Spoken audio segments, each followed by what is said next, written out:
कभी ये कन्हैया हमारे भी घर आए, हम भी या को माखन खिलाएं, या को नाच नचाएं, या को भोग लगाएं।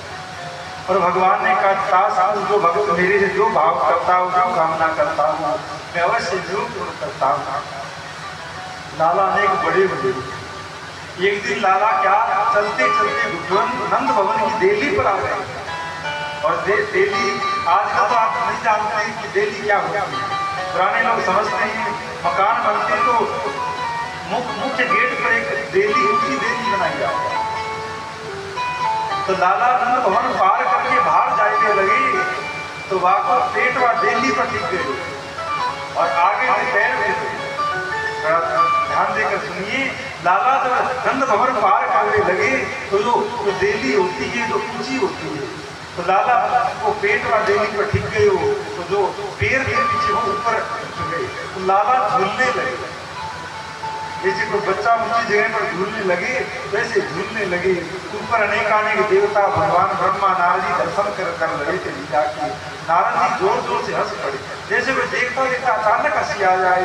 तो नारद जी को अचानक हंसी आ गई, कुछ देर तो खूब हंसे और बाद में खूब जोर से रोने लगे। देवताओं को बड़ा दिवा कि नारद जी लीला देखकर पागल तो नहीं हो गए। पहले जोर जोर से हंसे और अब रो रहे हैं। सबने पूछा महाराज हंसे क्यों, रोए क्यों? नारद जी ने कहा ये एहसास हो इसलिए हमारा आपका सौभाग्य तो देखो, जिस ब्रह्म को किसी ने सपना में भी नहीं देखा वो ब्रह्म इस अनंत भवन की इस देवी को लटका हुआ कैसे लीला कर दिया है। और रोना मुझे उन लोगों के लिए आया जो अब से पहले मुक्त हो गए, अब से पहले जिनका कल्याण मुक्ति मोक्ष हो गया है, मुझे रोना उनके लिए आया वो इस लीला को नहीं देख सकते। और खुशी और प्रसन्नता मुझे इस बात की लीजिए कि हम ये लीला अपने आंखों से देख रहे हैं कि ब्रह्मानंद भवन की देवी पर है। और ठाकुर जी गुटवन खेलते हुए धीरे धीरे बाहर निकल के लीला करते हैं। अब कभी तो गोबर में भरा आते हैं, कभी मिट्टी खा लेते हैं, कभी बचड़न में चले जाते हैं, कभी गैया में चले जाते हैं। थोड़ा परेशान रहते हैं। एक दिन कहा भाई दोनों बलराम जी बड़े साथ में बड़े हुए, एक वर्ष को लाला है गए। तो एक दिन वसुदेव जी की जो कुल गुरु है श्री गर्गाचार्य वो नंद भवन में पधारे। नंद बाबा ने बड़ा स्वागत किया है और मैया ने कहा कि बाबा आप बड़े महापुरुष हो तो मेरे लाला को हाथ देकर कुछ बताओ, कुछ कुंडली देखो। तो बाबा ने कही मैया तेरे छोरा को नाम तो बता, फिर बताऊंगा यार ये क्या नक्षत्र है, क्या ग्रह है, क्या इसकी राशि कह रही है, क्या फलादेश है। तो मैया बोली बाबा हम तो या लाला में इतने खो गए कि आपको नाम ही धर्म भूल गए, 1 साल रह गए हो पर नाम ही ना धरे हो। तो बाबा ने कही मेरे नाम को धरवाओ। नंद बाबा ने प्रार्थना करी आपसे बड़ा ज्योतिषी कौन होगा, आप ही आपको नाम धर दो। गर्गाचार्य ने कहा मैं वसुदेव जी का कुल पुरोहित, अगर नाम धरने में कोई समस्या तो नहीं है, और अगर तेरे छोरा को नाम मैं धरूंगा और बात अर्थ तक पहुंच गई तेरे छोरा पर समस्या आ जाए। और तुम्हारा स्वभाव है छोटों से भी काम करे तो बड़ो उत्सव करे, 4 लोगों को बुलाए और बात फैलते फैलते कहीं पहुंच गई तो ठीक है नहीं, इसीलिए चियोर से करवा। वसुदेव जी नंद बाबा ने कहा आप कहो तो मैं किसी को नहीं बुलाता, आप गौशाला में चलो, वहाँ एकांत है, गैया सब चरने गई है, आप बैठ जाना, यशोदा लाला को लेके आ जाएगी, रोहिणी अपने मालिक को लेके आ जाएगी, आप नामकरण कर देना। तो कहा ठीक ये बात ठीक है। गर्गाचार्य जाकर गौशाला में आसन लगाकर बैठ गई और मैया यशोदा और देवकी अपने अपने लाला को लेकर चली। तो रस्त में बतवाने लगी कि आजकल बाबा बहुत घूमते, जिसे देखो वही बाबा बना घूम दिया है, तो अपने ऐसा करें लाला की बाबा की तो परीक्षा कर ले, तो ऐसा कर मेरे लाला को तो तू ले ले और तेरे लाला को मोक्ष। अगर असल महात्मा होए तो जान लेंगे कि कौन किसको लाला। और श्री बालकृष्ण को तो रोहिणी ने ले लिया और बलराम जी को यशोदा ने ले लिया और आकर के बैठ गए दोनों सामने और कहा बाबा तो मेरे छोरा को नामकरण कर। जैसे ही गर्गाचार्य जी ने लाला को ग्रह नक्षत्र देख करके नामकरण के लिए ध्यान लगाए, उसे विचार करने लगी तो सब लोग ज्ञान विलुप्त हो गए और इनके ध्यान में साक्षात भगवान नारायण के तेज, नारायण का स्वरूप प्रकट हो गए। तो अब गर्गाचार्य उस ध्यान में डूब गए, बार बार भगवान की छवि को देखे जा रहे। घंटा पर रह गए। और बाबा की ऐसी समाधि लगी कि ऐसा लग रहा है कि जैसे सांस में आ रही हो।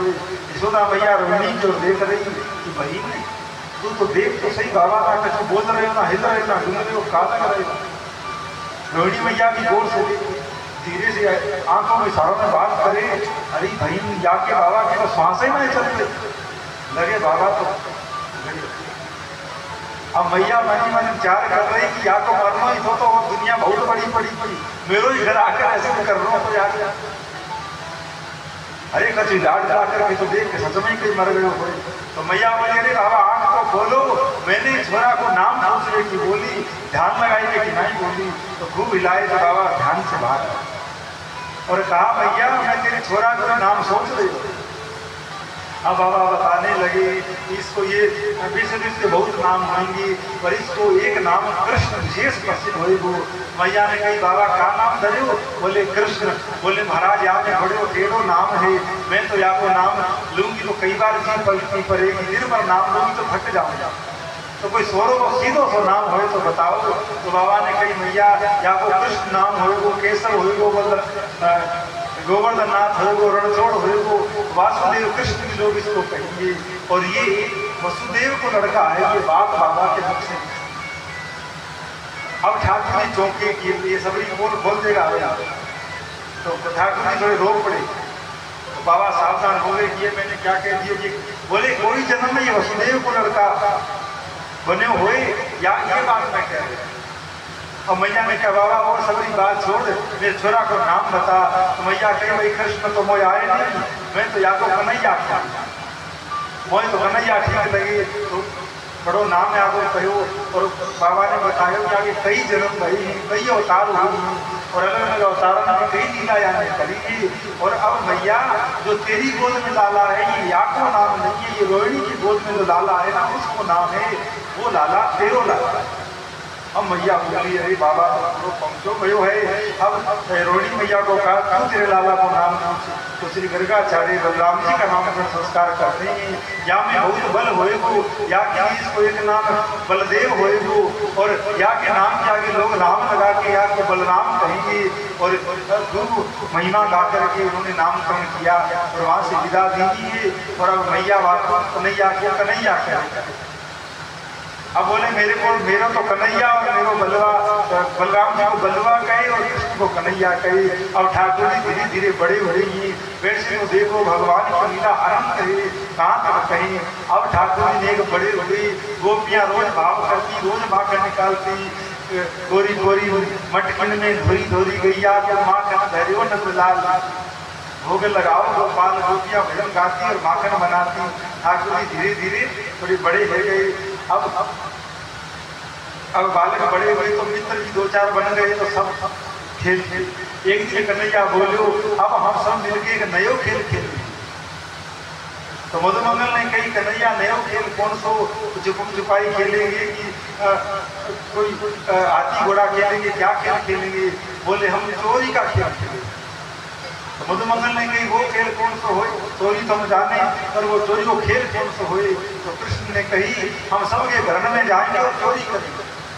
सबने बाल बाल बोले ना कन्हैया इस खेल में हम तेरे साथ रहेंगे, हमारे बाप दादाओं ने कभी चोरी नहीं करी, अब हम चोरी करेंगे तो ये बात नहीं। तो कन्हैया बोले कि हमको रुपया पैसा की चोरी नहीं करेंगे, हम तो माखन की चोरी करेंगे। और बड़े लोग ये कहो करे कि खाई में रुपये की चोरी नहीं कही जाए, खाने की वस्तु चोरी करके खा लो तो चोरी नहीं कही जाए। और बहुत कम लोग होंगे जाने बचपन में चोरी नहीं करी, और नहीं तो गुड़ चुरा के खाए हुए हो, और नहीं तो फरीद के बर्फ चुरा के खाई हुई।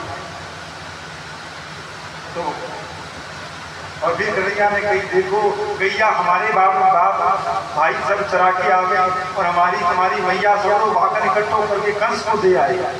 अब कभी नौबत कर गई वह कंस के संग लड़ाई कर देगी तो उसके तो सब मथुरा वाले तो सब मक्खन खाए खाए के पहलवान हो जाएंगे और हम पतले मुर्दे रह जाएंगे।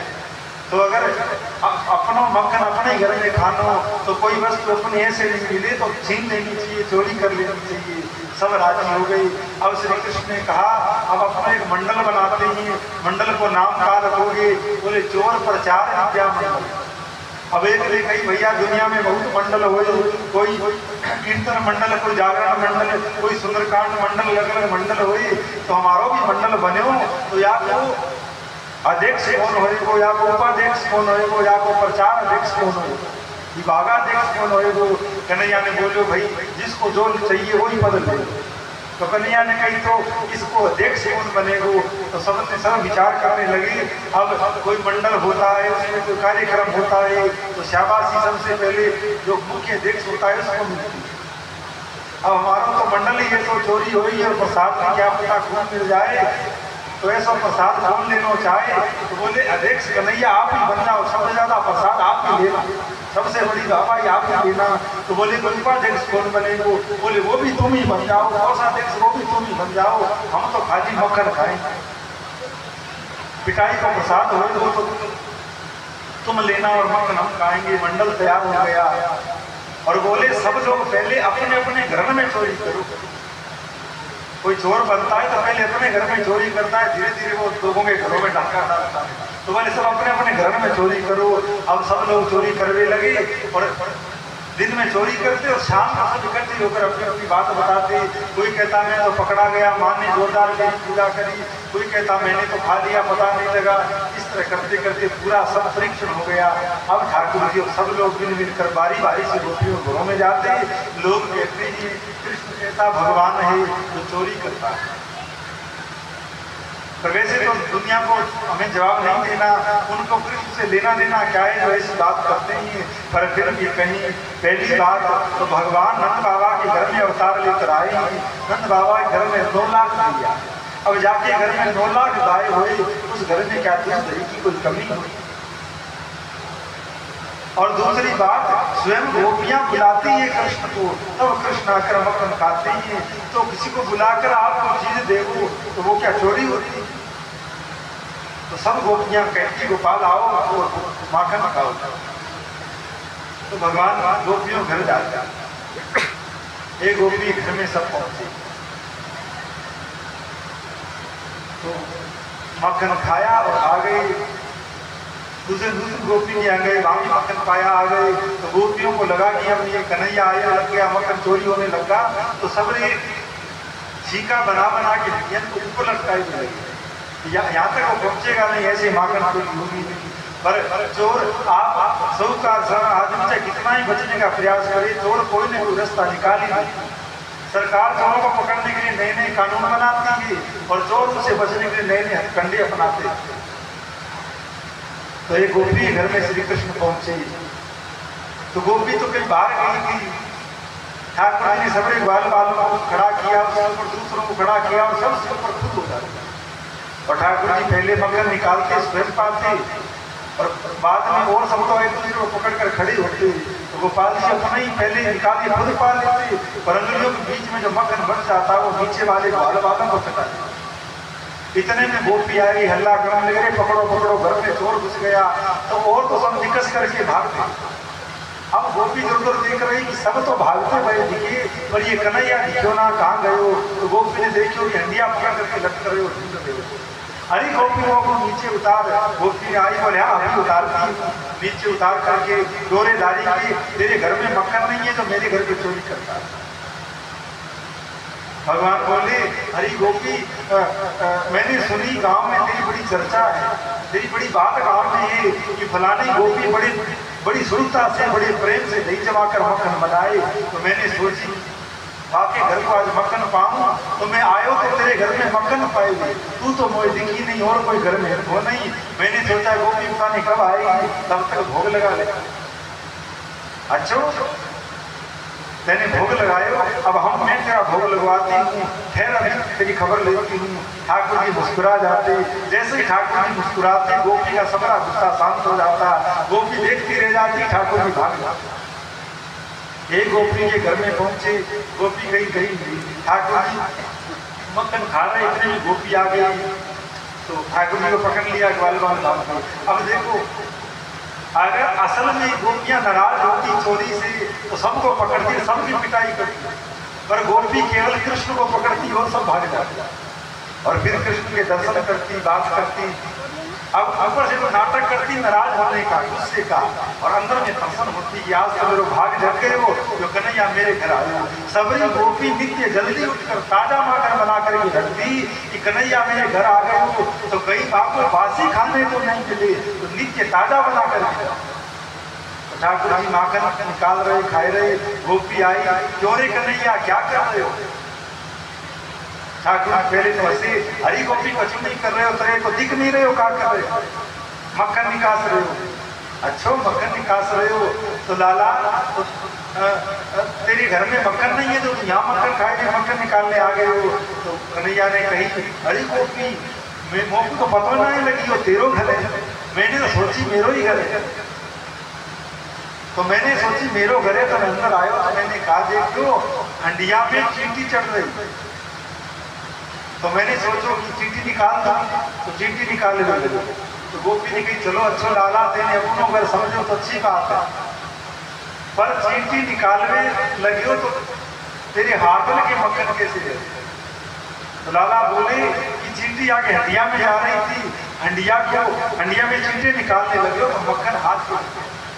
अब चलो लाला तेरे हाथ के मक्खन लगे हो तो समझ में आई, तेरे मोड़ा के मक्खन कैसे लगे? बोले गोपी तू तो बड़ी बात बनाए रही, बड़े प्रसन्न कर रही, क्या बताऊं एक चींटी पता नहीं कैसे मेरे मुंडा के पास आए थे। अब मेरो हाथ मक्खन से भरे हुए। अब मैंने सोची अब क्या करूं, मक्खी को चींटी तो हटानी पड़ेगी।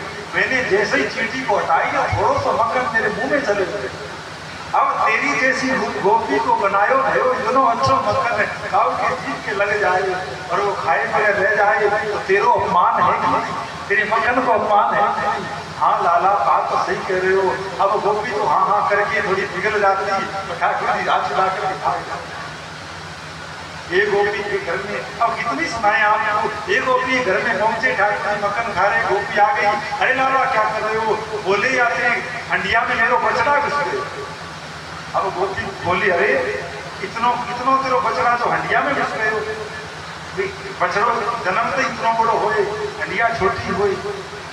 अच्छा इसके अंदर घुस गए हो तो दिखा कहाँ है? बोले अभी हाथ में नहीं आए, हाथ में आते ही दिखा को। अच्छा हाथ बैठते रहते हो, तो बोले ये रहे बछड़ा। तो लाख आजकल तो प्लास्टिक की बनती, उसमें लाख के बछड़ा खिलौने आते छोटे छोटे, ठाकुर जी के रहे हो मेरे बछड़ा मिल गए तेरी हड्डियां में पड़ो। इस तरह पूरे ब्रज में गोपियों में हल्ला हो गया कि भैया ये माखन चोर पता नहीं कब पलक दबते किसके घर पहुंच जाए। और ठाकुर जी क्या करते, मक्खन खाते। अब कुछ गोपी ऐसी होती जो लाला को पकड़ लेती, औरों को भगा देती, और फिर एकांत में अच्छे से लाला को लाड लड़ाती, मक्खन खिलाती, गोद में बिठाती, और फिर प्रेम से कहती कि फिर कभी और आना मक्खन पानी। अब कई गोपी ऐसी हती जाके मन में तो बहुत हती कि ठाकुर जी मेरे घर आए और मक्खन खाए, पर घर वाले बुरी सास बुरी,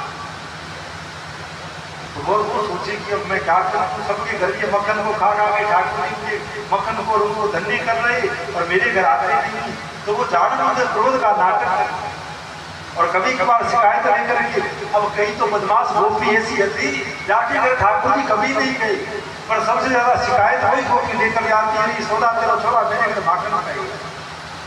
अब ठाकुर जी कहते अब तक तो खायो ना है, पर अब खाऊंगा, झूठी मेरी शिकायत दे रही। एक गोपी ने विचार किया, अब ठाकुर जी ने केवल माखन ही नहीं खिलाया, दुग्ध पान भी कियो, छाछ पान भी करी, दही पान अलग अलग मिला।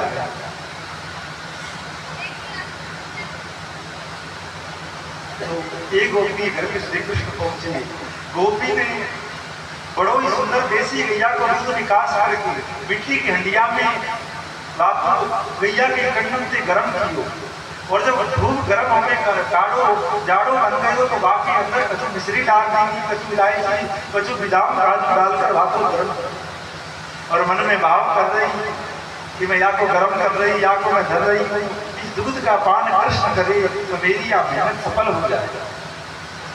और बनाकर के बाप को धरियो और ऐसा सुंदर दूध बनायो कि बाकी सुगंध पूरे ब्रज में फैल गए।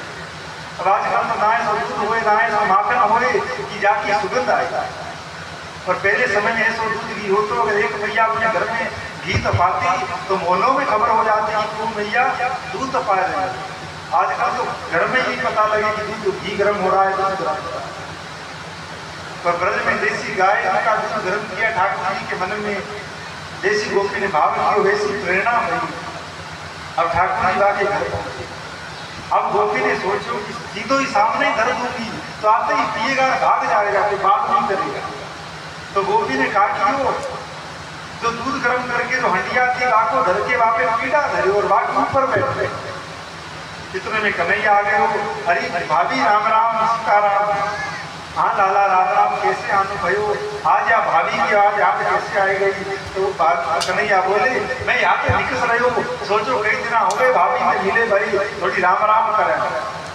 अच्छा लाला यार ही आई, अच्छा बैठो। बोले बैठने को तो पूछ ली लो, अब कभी चाय की पूछ ले। ब्रज में भजन गाए कि तेरे रसिया ठाड़ो द्वार खातिर कर ले दिया, रसिया तेरे द्वार पे ठाड़ो जाके कभी खातिरदारी कर लिया। ब्रज की प्रीति अलग है, ब्रज की तो बात ही अलग है, बहुत रहस्य। तो गोपी पीड़ा ढार के ऊपर बैठ गई, लाला सामने बैठे बातें कर रहे और कहा गोपी बात नहीं बनाएगी, कछु खाएने को भी पूछेगी। तू तो बड़ी कंजूस है, ना चाय का पूछ रही ना कछु खाएने का पूछ रही। और तेरे घर से मैं जब मिक्स रही हो तो बड़ी सुंदर दूध की सुगंध आया। गोपी ने कहा लाला दूध तो मैंने बनायो और बहुत रूपा में इलायची डाली, विधान डाले और बड़ो स्वादिष्ट दूध है मिली गई आपको। पर खोजनो पड़ेगा, पिलाव की अवश्य पर पहले खोजो। अब ठाकुर जा पहले तो खुद खोजा नहीं मिला, आखिर में जाने कि आज आप पीड़ा के ऊपर बैठी है, या के नीचे दूध धरी। अब या उठेगी नहीं तब तक दूध मिलेगा नहीं। तो ठाकुर जी ने अपने ग्वाल बालन में इशारों की कि जाकर के सबरे बछड़े आके खोला। तो सबरे ग्वालन में जाकर के बछड़ी खोल दी और इधर कन्हैया बोले अरे गोपी तो बड़ी बड़ी यहाँ बैठकर मेरे संग बातों में बनाए रही, तेरे सबरे बछड़े खुलाए गए और गैयन का दूध पी रही। अब महाराजा सुनते गोपी भागी बचन को भाग नहीं। ठाकुर ने पीड़ा हटायो और दूध वावे से निकास करके दूध पान कियो और अपने ग्वाल बालन। एक गोपी ने खूब प्रेम से गैया को दूध निकास गर्म कियो। शाम के समय वावे जमावण देकर के जमा करके सुबह वाको और मंथन करके घी तो मथुरा में ले जाई और छाछ एक भटका में भर करके धर दी। और बोले कन्हैया को बहुत दिन हो गई मक्खन खाते हुए, आज यहाँ को छाछ खुआऊंगा। और उधर सभी गोपियों ने बैठक बनाई। बोले जब देखो तब ये कन्हैया पहुंच जाता है, घर में मक्खन खाता है, भाग जाता है। अपने ऐसे करो, कोई प्लानिंग करो, कोई योजना बनाओ, या को पकड़ो। अन्ना याद सबको जीरो हराम कर रहा कि ऐसे क्या हो कन्हैया हो जो कभी पकड़ में नहीं आए। तो सबरी गोपी ने एक मीटिंग बनाई। बोले बोले ऐसो करें कि सामने रस्सी सब सामान रख देंगे और कन्हैया जब आएगा तो उसको खाने देंगे और जैसे ही खा लेगा तब हम दरवाजा रोक देंगे। दरवाजा अंदर कोई घुसा हो, दरवाजा रोक दो तो बाहर किधर से जाएगा। तो सबरी गोपी ने यही किया। लाला आए और बालकन को ऐसे घेरा बना के ऊपर चढ़ गया और हंडिया में देखो बड़ी सुंदर छाछ आई। मठा वामे भरो भयो, ठाकुर जी मठा पीने लगी। इतने में सबरी गोपियों ने आके दरवाजा रोक लिया। कन्हैया बहुत दिन हो गए माँ कन्हैया घी खाते हुए, आज हमको खबर लगी। क्योंकि एक गोपी घर जाते ना तो एक दो ही गोपी होती है, सबरी एक जगह मिलती। अब सबरे ग्वाल बाल बोले कन्हैया अब का हो, इतने दिन तो हमारी तुम्हारी पोल चल गई, आज बड़ी जोर की पिटाई ये गोपी करेगी, अब भागे तो भागे किधर।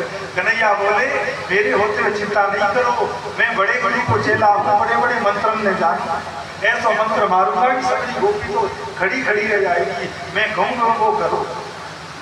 तो बोले क्या करें? बोले गोपी मैं गोपियों को बातों में उड़ जाता हूँ, तुम सबरे छाछ पीकर सबरे मुंडा छाछ से भर लो। तो सबने मुंह में छाछ भर ली, मुंह छाछ भर ली, पूरा मुंह भर गया छाछ से। सब खड़े और ठाकुर ने सारा किया, जब मैं कहूँ सब के मुंह पर छाछ छोड़ दी। सबरी गोपी कन्हैया के संग बात करने लगी और ठाकुर ने सारा किया।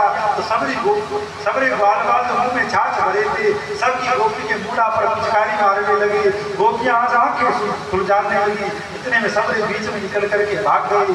संत इस लीला को कहते हैं फुटकार लीला। ठाकुर जी मुंह में लस्सी भर के उनके मुंह पर मारते हैं तो संत इसको फुटकार लीला बोलते